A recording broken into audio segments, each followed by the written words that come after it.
নতুন উদ্যমেৰে আগবাঢ়ি যাবৰ কাৰণে প্ৰস্তুত হৈছে। আজি CWC মিটিং হৈছিল। আজি সম্পূৰ্ণ ৰোড মেপটো আমি তৈয়াৰ কৰিছোঁ আৰু হয়তোবা অক্টোবৰ নৱেম্বৰ মাহমানত এটা বছৰেকীয়া যিটো অধিৱেশন আৰম্ভ হ'ব, ইয়াতে আমি ফাইনেল এটা সিদ্ধান্ত ল'ম।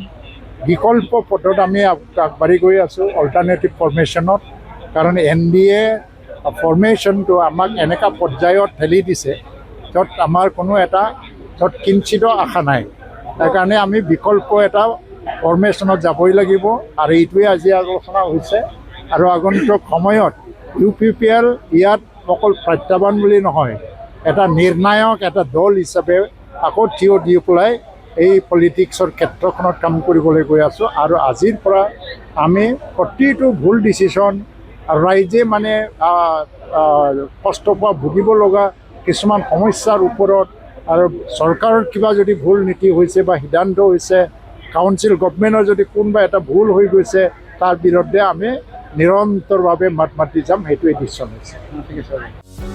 যিকোনো খবৰৰ বাবে যোগাযোগ কৰক আমাৰ এই নম্বৰত 9181 307 221।